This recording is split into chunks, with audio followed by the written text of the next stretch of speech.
우리가 보편적으로 리시브를 할 때 대부분 이렇게 서 계시죠.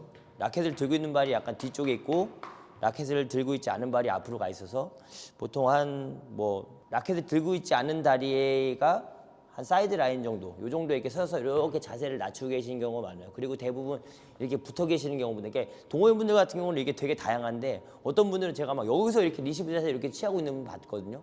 근데 그런 분들은 또 그만큼 많이 들어와서 이렇게 리시브를 하시는데 그냥 가장 적당한 위치는 그냥 한 70cm 정도 같아요. 테이블이 한 70cm, 요 정도. 왼다리가 그러니까 라켓을 들고 있지 않은 다리가 요 테이블 엔드라인하고 한 70cm, 요 정도 위치가 들어가기도 좋고 기습적으로 빠르게 왔을 때 약간 반응하기도 즉흥적으로 반응하기도 좋은 위치지 너무 바짝 붙어 있고 너무 이렇게 떨어져 있고 이런 거는 조금 리시브 할 때 상대방이 이런 변칙에 좀 읽기가 쉽지 않은 것 같아요. 근데 요즘 선수들 같은 경우는 리시브 자세할 때 이런 애들 많죠. 단지인데 이렇게 라켓을 이렇게 테이블 위에 이렇게 올려놓고 있는 선수들이 많이 있거든요.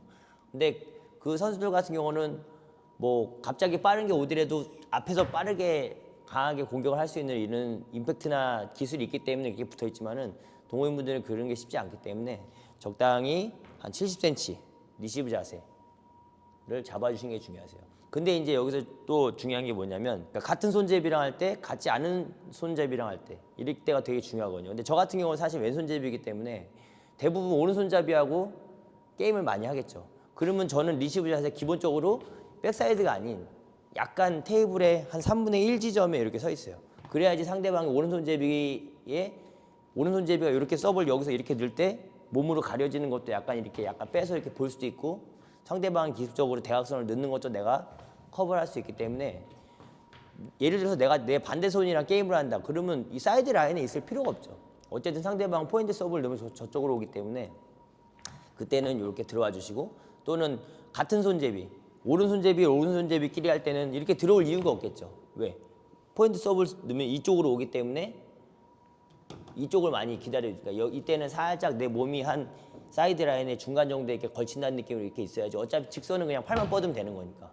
이러고 있다가 또 상대방의 오른손잡이가 포인트 서브가 아니고 백핸드 서브를 넣는다. 그러면 살짝 들어오는 게 좋겠죠. 왜냐하면 결국 백핸드를 화쪽으로 넣었을 때 이쪽으로 휘어나갈 확률이 많으니까는 여기를 약간 비워놔도 되는 거예요. 그래서 굳이 그러니까 상대방이 어떤 전형을 갖고 있냐, 어떤 손잡이냐에 따라서 내가 리시브 자세를 바꿔주실 필요가 있어요. 선수들 동영상 같은 거 보시면 이런 거 많이 보셨을 거예요.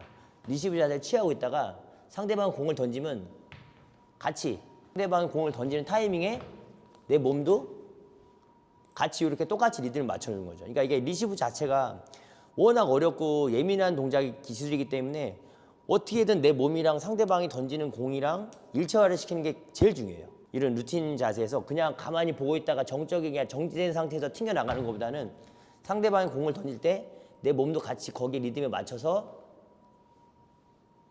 그래야지 상대방 공이랑 내 몸이 일체감이 돼서 최대한 요만큼이라도 도움이 되겠죠. 아무래도 그냥 정지된 상태에서 내가 들어가는 거하고 상대방 공이랑 내 몸이 일체된 상태에서 들어간 거는 분명히 차이가 있을 겁니다. 그렇기 때문에 이런 습관을 자꾸 들여보세요. 상대방이 공을 던지면 거기에 맞게. 근데 이제 여기서 이제 다리가 중요한 게 뭐냐면 그냥 상체만 하는 게 아니고 상체가 들리면서 약간 잔발도 한번 약간 따닥 이렇게 하나 따닥 이런 식으로 들어가서 다리도 정지된 게 아니고 몸이랑 다리가 같이 뭔가 움직인 다음에 커트 하나 하더라도 이렇게 들어가야지 그냥 이렇게 있다가 그냥 오른발만 들어가서 커트하는 거는 분명히 컨트롤은 되겠지만은 상대방 타이밍 구질의 타이밍이랑 분명히 맞지 않을 겁니다. 그러니까는 상대방이 공을 던질 때 상체에 들면서 살짝 라켓을 들고 있는 발부터 따닥 이런 식으로 들어가서 커트가 들어가든 또 따닥 해서 순간적으로 공격을 하든 이렇게 하셔야지 그냥 정지된 상태에서 리시브 하면은 아무래도 조금 좋은 결과가 나오지 않겠죠. 그러니까 상대방 공이랑 내 몸을 최대한 일체화를 만들어주는 거 이게 제일 중요하신 거예요. 약간 자기 전형에 따라서 그런 리시브 자세가 바뀔 수는 있어요.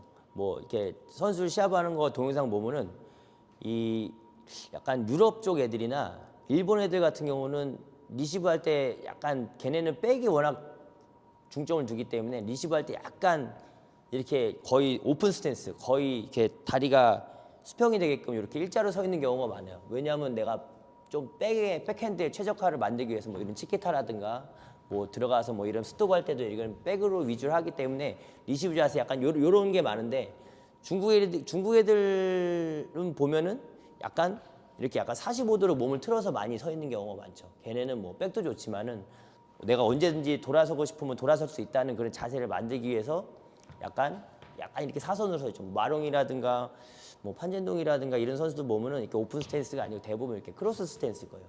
근데 뭐 유럽의 뭐 옵차로프라든가 뭐 티모보레라든가 아니면 일본의 뭐 이런 선수들 보면은 대부분 이렇게 크로스 스탠스가 아니고 오픈 스탠스일 거예요. 근데 이게 뭐가 좋다 나쁘다는 할 수 없어요.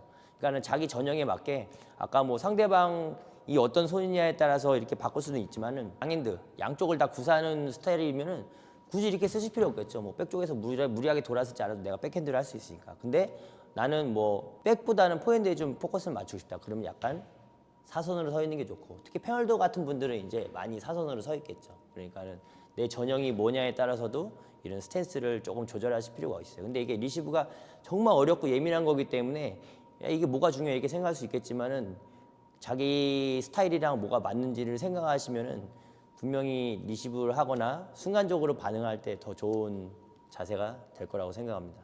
근데 이제 상대방 공이 짧게 왔을 때와 길게 왔을 때를 순간적으로 판단해야 되는데 약간 리시브를 하실 때는 우선순위를 정하셔야 돼요. 내가 긴 거를 먼저 리시브를 할 건지 짧은 거를 먼저 리시브를 할 건지 우선순위를 정하고 들어가야지 우선순위를 정한 게 왔을 때는 정확히 리시브를 할 수 있고 차선 순위가 왔을 때는 반사적으로 구사를 할 수 있겠죠. 둘 다 잘하려고 하면 분명히 놓치기 쉬울 거예요. 그러니까 선수들 같은 경우 사실은 우선순위 뭐냐면 짧은 거예요. 왜냐면 걔네는 긴 게 잘 안 오니까. 10개 넣으면은 길게는 나오는 거는 기술적으로 나오는 거는 한두 개밖에 없기 때문에 그래서 아까 말씀드린 것 같이 막 테이블 위에 라켓을 올려놓고 있는 것도 뭐냐면 얘는 나한테 지금 길게 많이 못 넣을 거라고 생각하고 있기 때문에 우선순위를 짧은 거에 두고 있겠죠.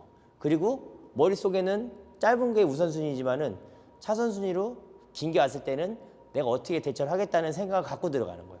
그럴 때는 갑자기 어떤 공이 빠르게 오더라도 물론 기술이 완벽하니까 그렇게 될 수 있지만은 그런 생각을 갖고 있지 않으면은 분명히 기술적으로 들어왔을 때 미스가 나거든요. 그러니까는 항상 우선순위하고 차선순위를 정해야 돼. 동호인분들은 근데 서브가 어때요? 대부분 10개 중에 한 6, 7개, 한 7개 정도는 길다고 봐야겠죠. 그러면 상대방 서브를 리시브를 할 때 우선순위를 먼저 정하셔야 돼요. 근데 그걸 뭐로 정하냐? 긴 거를 먼저 정하셔야겠죠. 물론 상대방이 서브를 짧게 잘 넣는 분들이다. 그러면 그런 분들한테 우선순위를 짧게 정하셔야 돼요. 근데 상대방이 서브를 넣는데 대부분 길게 쭉쭉 길게 나온다. 그러면은 우선순위를 길게 정해서 상대방 서브가 길게 나오면은 나오고 우선순위를 길게 정해서 백드라이브 또 짧게 왔을 때는 했다가도 짧은 거는 시간이 있으니까 차선책으로 생각을 해도 충분히 들어갈 수 있거든요. 그러니까 상대방 서브가 길다고 생각되면은 그 사람한테는 아 내가 리시브 때 긴 거를 먼저 하려고 해야지 하다가 오면은 짧게 전환할 수 있는 시간이 있는 거예요.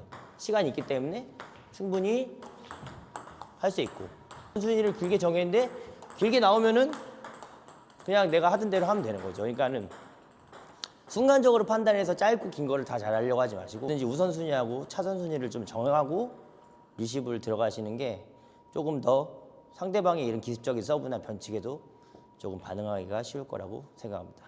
그러니까 내가 리시브 자세를 잡고 있는데 상대방이 서브를 넣을 때 사실 보편적으로 넣는 게 대부분 백사이드나 백 미들 쪽이지만은 포핸드 깊이도 올 수 있고 포핸드 짧게도 올 수 있거든요. 근데 이거를 사실 예측할 수는 없어요. 상대방이 물론 아 이쯤 한번 넣었으니까 이쪽을 넣겠지 생각하고 내가 약간 노리고 있을 수는 있지만은 그게 맞을 확률이 한 50% 되면은 잘 된 거겠죠. 오면은 다행이지만은 오지 않는 확률이 되게 높아요.